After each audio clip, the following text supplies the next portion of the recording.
Diamond, D-I-A-M-O-N-D. A precious gem of the most valuable kind.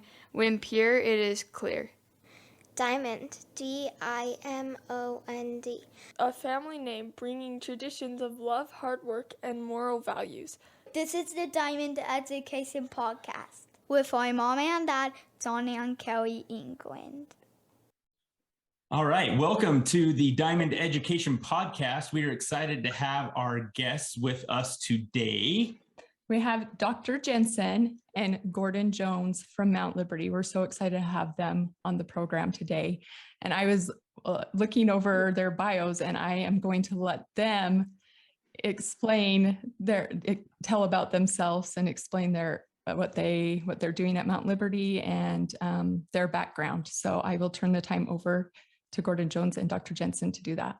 When I graduated from college, from high school, I went back to New York City to Columbia University. I wanted to learn every language that there was, and I read somewhere that Columbia taught more languages than anybody else, so I figured I might as well get there and get started at it. So I got my bachelor's degree in history from Columbia, and a bachelor's degree in history doesn't equip you for much in the way of a job, so I went to Stanford for 18 months to get a master's in education.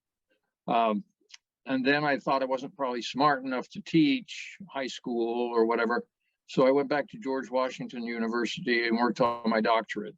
I never quite completed my doctorate. I got what is called a Master of Philosophy in Political Science, which is the teaching degree. As a practical matter, I then took about a 30-year hiatus from the whole idea of teaching, and I worked in politics and policy in Washington. Came back to Utah in in 2000 and started teaching Salt Lake Community College, Utah Valley University, a online high school called Williamsburg Learning, as some of your viewers probably know about. And eventually I started teaching with Dr. Jensen at George Wythe University.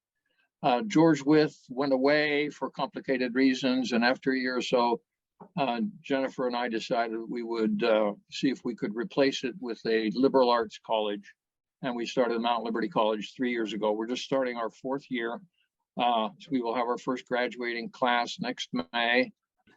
That's great. And Dr. Jensen, what about your background? So I got my bachelor's before I started having kids, and then I stayed home. I was a stay-at-home mom and homeschooled my kids. And while I did that, I actually, on the side, I guess, got my master's and my PhD from George Wythe, which is where Gordon was saying we had met. So I did it kind of slowly, got my master's and PhD there. And then, like Gordon said, that school had to close. And we kind of waited around hoping for something else to show up, if somebody else would do the work to do it. And then we decided we had to do it.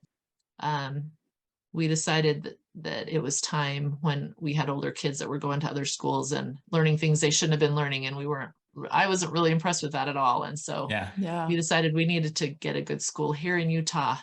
I also do a little bit of blogging and a board member for Gathering Families, and I wrote a book, Raising Intentional Parents, along the way. Gordon's written a few things way better than mine. So anyway, so those are our backgrounds. And then, like you said, 3 or 4 years ago, we just decided we had to try setting up a school here. And so that's what we did. That's awesome. That's amazing. I was telling you, when I went to the Education Empowerment one, I went and talked at your booth to one of your students, and it was fun to see this kid was well-rounded and his love of learning. Your college sparked a love of learning in this kid, and he had a light in him about the school, and it was like, that's what I want for my kids. So yes, one of our students, she's actually a friend of his. They're both going to be sophomores this year, those two that you're talking about. But she just put out on Facebook yesterday, she had a picture of 2 of the books that we're going to be learning this year, which is Adam Smith's Wealth of Nations, but then also Karl Marx, his Das Kapital. And we're going to be studying both of those. And she held them both up in Facebook and said, I'm so excited for this year at school. Uh-huh. So it was Yeah. kind of fun to see that. Yeah. I love hearing that. I love hearing that there's the idea of kind of taking both sides of an issue and really reading the two, like kind of almost like founding doctrines of like capitalism versus Marxism. And like, I could see the compare and contrast that will come with that Yes. discussion. That's exactly what we try to do. We don't take one side. We try to show both sides and have students reading on all sides of the issue so that they can learn for themselves what's right. They can read the original sources. You know, they're not just reading a textbook about Marx and about Adam Smith and getting somebody else's opinion. They're actually reading it themselves. And we pull out the true principles. Our goal is in a school is to pull out the true principles, but also be able to recognize what isn't true. And so that's what our students discuss. Our classes are all discussions. We're not lectures. Mhm. We read ahead of time. All the students read, and they're supposed to come with ideas and connections and questions that they might have. And then we discuss and we try to pull out those true principles and the true ideas that we're learning, and then recognize what's wrong as well. And hopefully they can see that as they're reading both sides of those issues. They can pick out what's right and what's wrong, and see the real story, not just somebody's twist on it. So Yeah. it makes a big difference. Yeah. That's awesome. And the students are the best advertisers. I mean, they're the ones that tell everybody about us and are so excited about the education. And, you know, it's their friends and their younger siblings and, you know, people like that who are the ones that are coming. So Yeah. it's been really That's great. Amazing. The boy I actually talked to, he was gonna, I think, do massage therapy, you know. Yes. But it was so Yeah. awesome because he's going to your school, you know, like he's gonna have a different profession, but this is lifelong learning, what he's Yes. learning at Yeah. your school. He you know. actually has become, since then, he's actually become a seminary teacher. So he was Oh. accepted in the seminary wow. program and is actually teaching now. So he has interests all over the place. Which is But, cool. Like the system kind of tends to yes. make you think you need to specialize in one thing, but it's like, hey, we're eternal being. Like we're always Yeah. learning and growing, and you know, and That's true. That's true. And this education, the thing that people forget is they think that you have to go to college to get this special degree so that you can get a job. And what they forget is that about 73% of people work outside the field that they actually got their degree in. Yeah. 73%. yeah. I mean, that's 3 out of every 4 people are working outside of their degree. So I have a son who graduated in linguistics and he works at a banking institution. And so it's Yeah, like, I don't and see that's those two, really, really common, very Yeah. common. And so our idea is come here and get a really great education that you can use in any yeah. career path, and Yeah. then go get a little training that you need for that career. So Gordon, I was going to ask you, what makes Mount Liberty College different from other colleges, and what's your guys' guiding philosophy? Jennifer's a lot better at guiding philosophy than I am. But one of the things seems to me that is different about Mount Liberty is that we do focus on not short-term goals, not short-term information, but the values that have persisted over generations, over thousands of years. We go back to original documents and study how the Sumerians organized their society. What were they doing? What problems were they encountering then? And you would be surprised to learn perhaps that they were encountering global warming back in the days of the Sumerians, 2000 years BC. So nothing changes except our attitudes towards these things. So we try to provide that long view, that long perspective. And one thing that I think Jennifer overlooked as she was describing this is one of the things that we try to teach our students is how to recognize beauty in the world, how to see what is beautiful in terms of literature or art or music, and how to incorporate that into your life to enrich your life. So I think that's an important point. It's maybe too technical for anybody probably to worry about it, but back in the olden days, there was the standard medieval curriculum, the trivium and the quadrivium, where they emphasized literature and rhetoric, logic and history and music. These are the things that we are teaching, that have been taught by the great teachers, Christ, Socrates, Cicero, from the beginning. And this is what we do. That's our difference. Yeah. And I think a big part of that is that if all you do is learn for a job and for job training, you don't have the well-rounded background to make your life full and complete. You know, if your job isn't the very best job ever, what are you going to do for the rest of your life to be happy? And I think that's, you know, we tend to push kids through these careers, you know, get the great job, get a lot of money and you'll be happy. And really life is more than that. And there are other things you need to really be happy. And that is all involved in learning the beauty and all of that that's available in the world today. And we just kind of skim right over that and just go straight to a job as though that is all that it's all encompassing in life. And it's just not true. Yeah. So you guys have some neat classes and programs at your school. Tell us about your youth fall seminar at Screwtape and what you do and how it works. So that's a Saturday. We do it a Saturday at September 17th, and it's for youth ages 14 to 18. And it's just to kind of give them a taste of a liberal arts education. So this time we're reading the Screwtape Letters, C.S. Lewis's Screwtape Letters. They're supposed to read that before they come. And then we start the day with a book discussion about that. So we discuss Screwtape and we talk about it, and we divide the students into small groups, and they are each with one of the faculty members at Mount Liberty, so they get to know us a little bit. And we talk about Screwtape, and we talk about the truths in that and applications. How can that apply in your life? And then we also do a simulation involved with that. We play games. We end the night with a dance.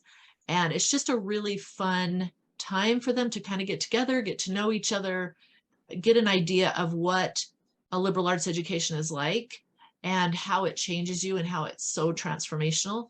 And then, you know, and they make friends. Some of them will email me back and say, hey, I need so-and-so's email address so I can write to them. And you know, and they're so excited because they've met some great friends. So that's our fall seminar, and it's coming up soon. That's awesome. So you have this class, Defense Against the Dark Arts. And as we were looking on the website, we were looking at that, and that one definitely jumped off the page as this is one of the classes. And we're big Harry Potter fans in our house too. Yeah. So when we saw that, we're like, how cool, you know. So I want to hear about that class. So tell us about that one. And what you're trying to accomplish with it. Well, so that the dark arts are being practiced in the world today as they were at Hogwarts. Yeah. So students need a defense. They need to be able to recognize faulty reasoning. They need to be able to recognize fallacies of logic that are presented to us in advertising or in education or wherever it is. So that course is taught by my son, Mr. C, Chris Jones, and he is very well equipped to arm the students against the kind of deceptive rhetorical messages that they will be exposed to over their lives. So you learn how to reason, learn how to think and express yourself, and how to counter these false arguments that are being thrown at us every day. I love that. Do you want to do an adult class? We do some adult classes. Yeah, we do. We do have some adult classes. We're actually planning an adult class, which is kind of like a shorter version of one of our semester-long courses for October. Just a 6-week program to kind of give parents a little taste of it without having to do the whole semester.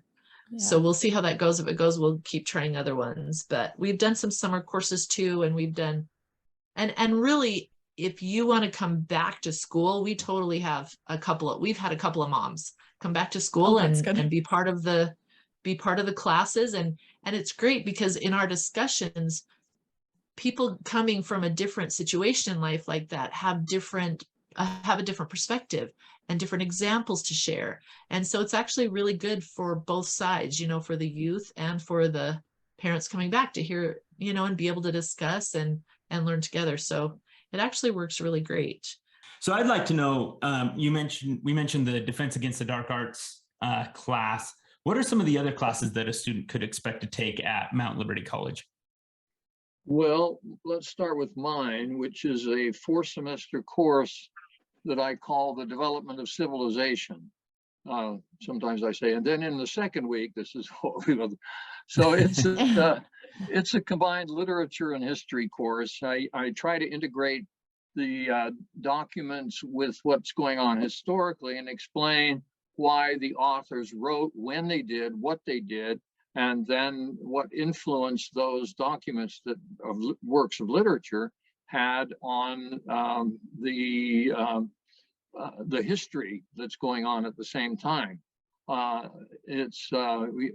sort of aware of this today. If you look at things that are being written today, some of them are being written to support or attack certain government institutions. This has always been the case. You go back all the way back to the time of Gilgamesh. Gilgamesh was written for the purpose of supporting a particular government at the time. So it's written in a certain way for certain purposes. And that's true of King Arthur.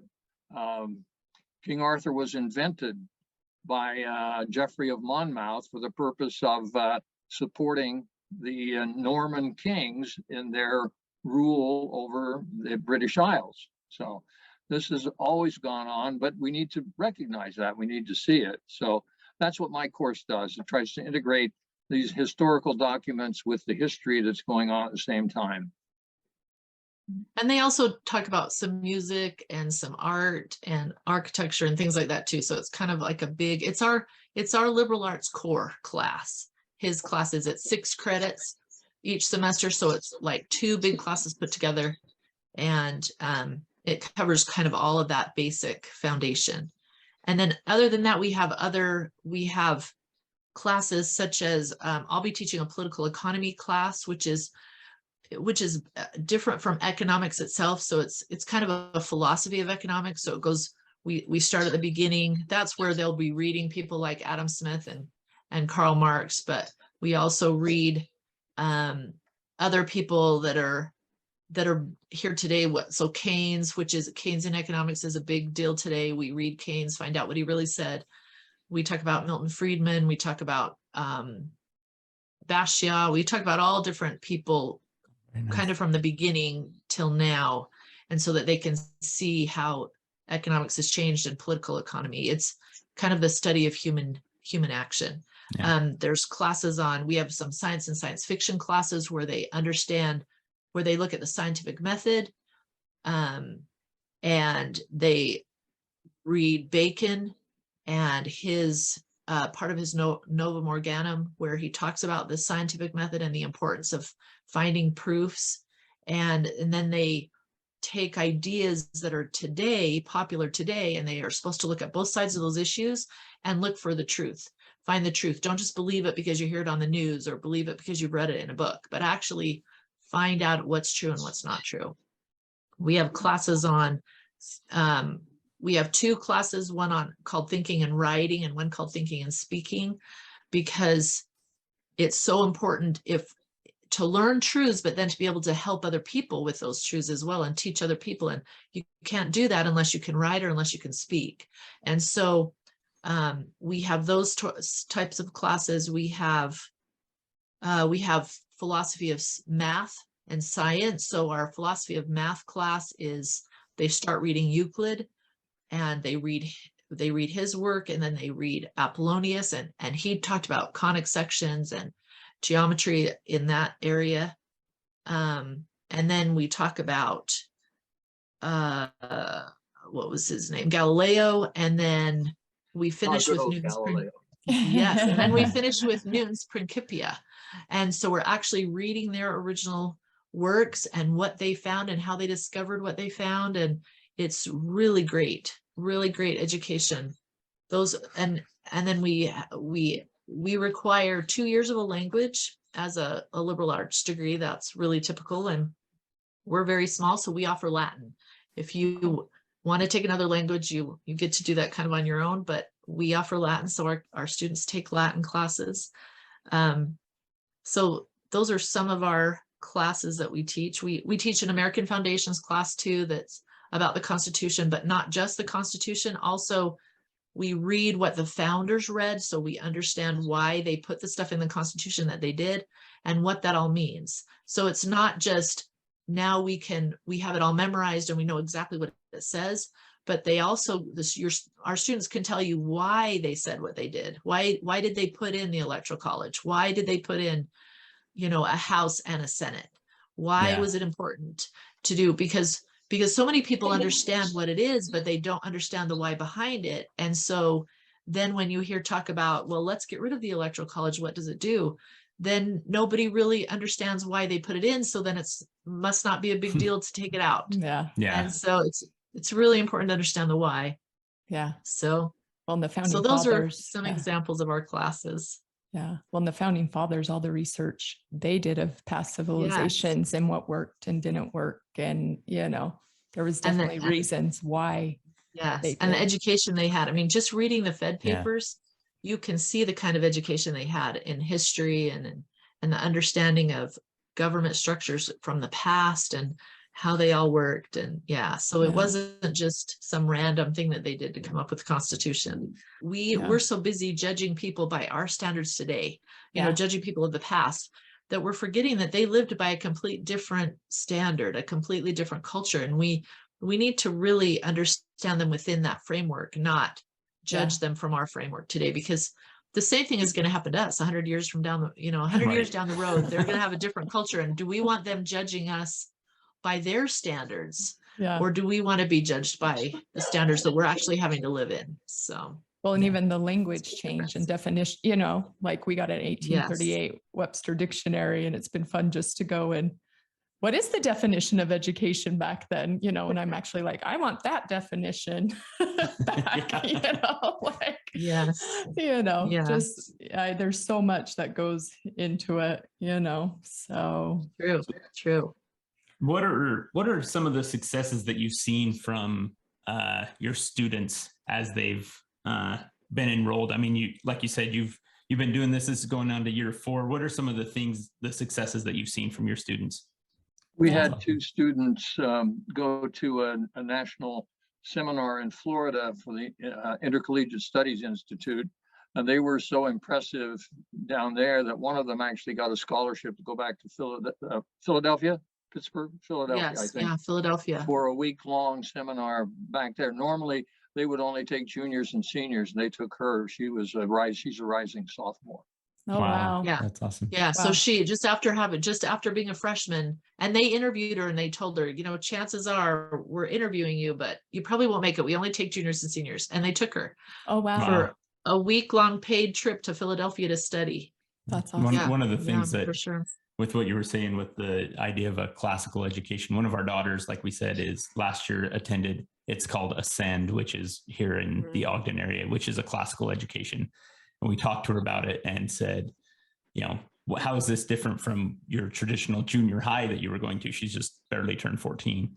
And she said, there's so much more work that I have to do for this class, but I love it. She loves that she has to do all this extra work because she comes home excited about it every day. And so it's this amazing just thing that they have that at the school. And so we've really appreciated that from her high school, junior high classical education. And so, well, and to add on to that is when our kids were in the public system, it's like pulling, like, what'd you learn today? I don't know. Like, like you can't get it, but she comes home and we do like, we let the kids rotate with our, like our scripture study each night. And she wants to teach what she learned at school. So she will pull, like she wants to she's learned these cool things and now she wants to share it. And that's what, a classical education is about, So Yeah. And it's fun to see him so excited about it. Yeah. And to talk about it. I mean, we'll leave, all the teachers, we're out of there, out of the school, and our students are still sitting around the table, talking to each other and discussing, and there for a couple more hours.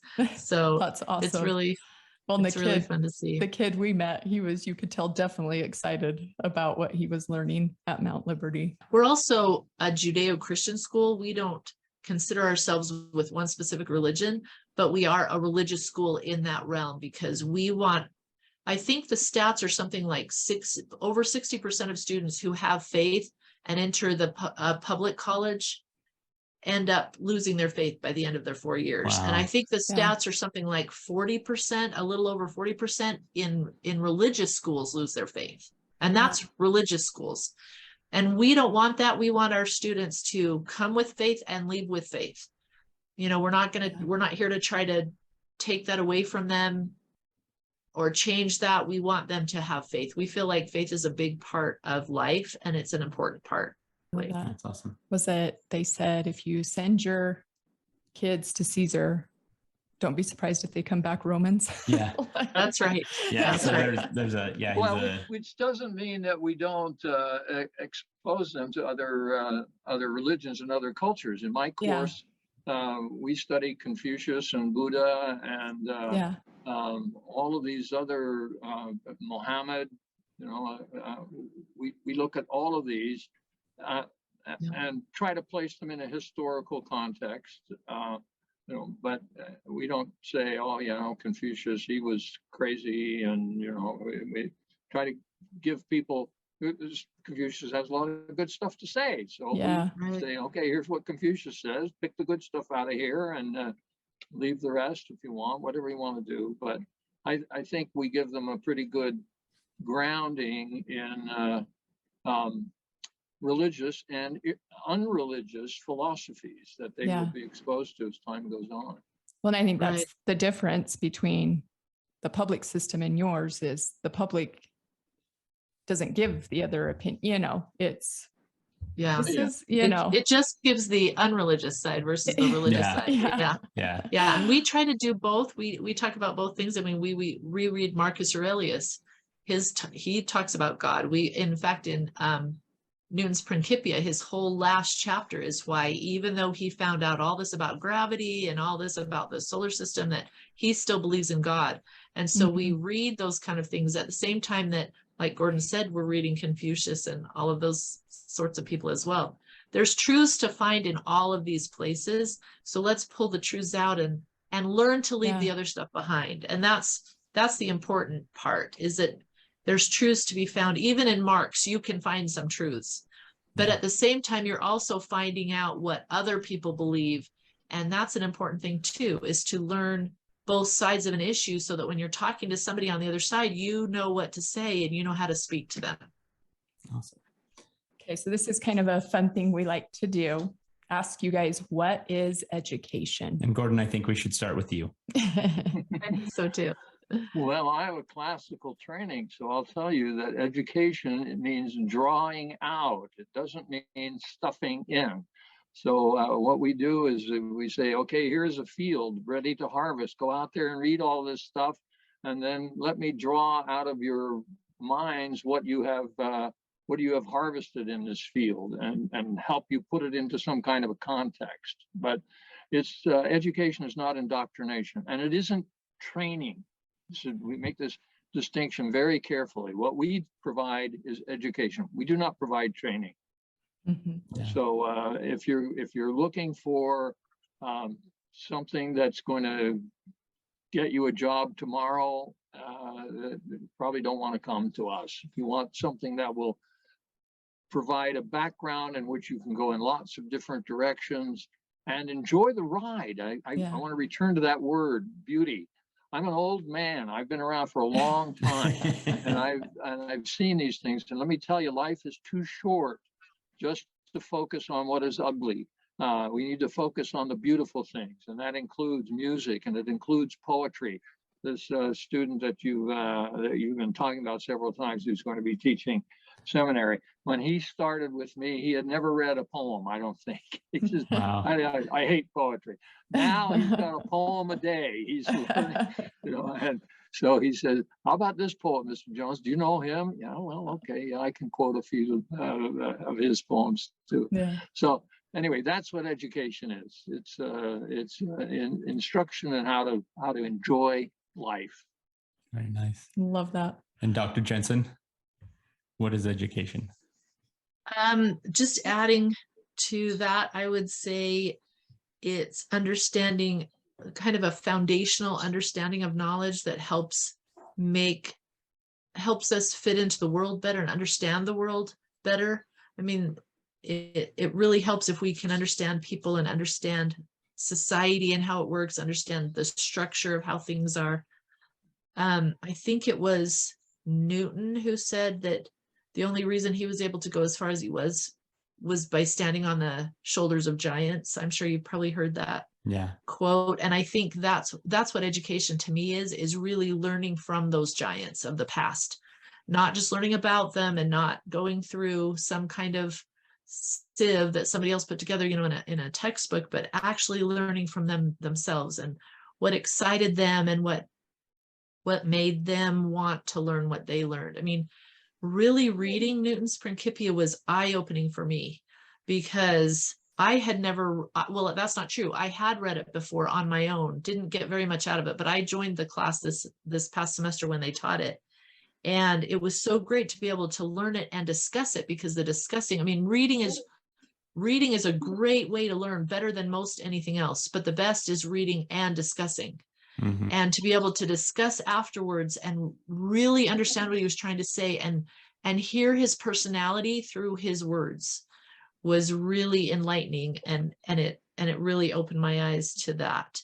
And I think, to me, that's what education really is and getting this foundational knowledge that we seem to be missing today in society, and having that to stand on and know that and then we can grow from there and move in whatever area we want to move if we have this foundation. And so our last question for you guys today, who is one of your heroes from history and why? And Dr. Jensen, I think I'll start with you.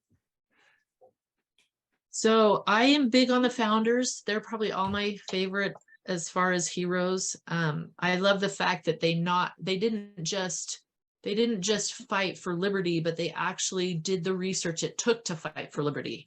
I mean, they actually had a really great education and a really great background, and they did the work to get there, because that's what made them do something different than, say, the French Revolution happening at the same time. They actually figured out what would work the right way. So they didn't just say, we want to dissolve this bad thing. They said, we want to build this great thing. And that's a totally different way of looking at it, but you have to have the education to do that. It's really easy to tear stuff down. It takes education to build stuff. Mm-hmm. And so there's a big difference there.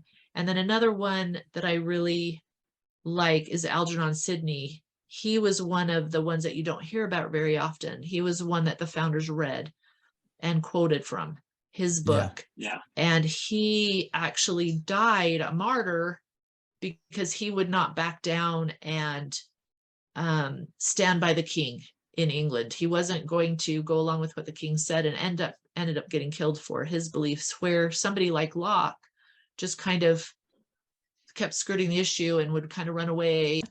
Algernon Sidney was a little bit more courageous in his beliefs, that was willing to stand for those. And to me, that means a lot. So no, we're not anti-Locke. It's just that we love Locke. We read Locke too, but between the two of them, I like Sidney better. Well, and I think we all have our moments of skirting around things, right? Yeah. Yes, we do. Yes, we do. You can learn from both of those people, yes, can't you? You can. Yeah. Some of the most courageous people, had a moment of being scared, right? Yeah. That's right. So, and Gordon, who is one of your heroes from history and why? I've never been much of a hero worshiper at all, but there is one figure that I think characterizes the ideal of how government and society ought to interrelate, and that's George Washington. because here was a man who had it all, could have been monarch, could have been dictator for life. And he says, no, I just want to go back to Mount Vernon and grow my peanuts. Yeah. And they said, okay, you got 2 years with the peanuts and then back to work, and then 2 years with the peanuts and then back to work. So he is the only true hero that I have. There is another figure though from Roman history that had a great. I don't know if I think of him as a hero, but Lars Porsena was besieging Rome, and Gaius Mucius went to try to assassinate him. And he didn't succeed, and he was captured. And they said, okay, tell us where all of the troops are. And he said, I won't tell you. He said, well, we'll torture you. He said, you can't torture me, watch. And he went over and he stuck his right hand into the brazier full of coals and burned off his right hand. Oh, And wow. Lars Porsena says, okay, let's go home. Obviously, we're going to defeat these guys. So he was known as Gaius Mucius Scaevola, which means the left-handed, because. And I actually used Scaevola as a pen name when I was writing op-ed pieces, and I wanted to maintain my anonymity. I used Scaevola as my pen name. I didn't know that story. So now I'm It's a like, great I want to go look him up now. Yeah, look him up. I'd But learn I more. don't know that we want to be like him, but Yeah. he did sort of exemplify a kind of courage that it's exemplary. Yeah. And you may find out that there are debates about how accurate that story is. Yeah. This is a story that has no doubt grown in the telling. Yeah. I'm sure it has. I love it. So thank you so much again for being on our podcast. What are some ways that parents and students who are interested in Mount Liberty College, how can they connect with you and find out more information? So our website is the best way. It's mountlibertycollege.org, just MOUNT, it's all spelled out, mountlibertycollege.org, all one word. My email, you can also contact me on my email. That is my first initial and last name. So jjensen@mountlibertycollege.org. And then I can send you some information or answer any questions you might have. And on our website, there's a place where you can ask questions too. So, but there's a lot of information on there. So read through it. It gives you a lot of good information about a liberal arts education and about getting a job afterwards even, and about all that kind of stuff. So. Awesome. Thank you. Yeah. Thank This you has so much been for. so much fun, like just sitting and learning from you both. And yeah, it makes I want to send my kids to Mount Liberty. Well, good. We would love them to come. So. Thank you for listening to the Diamond Education Podcast. You can connect with us on Twitter, Instagram, and Facebook. At Diamond Education, DIMOND, or on our website, diamonded.com.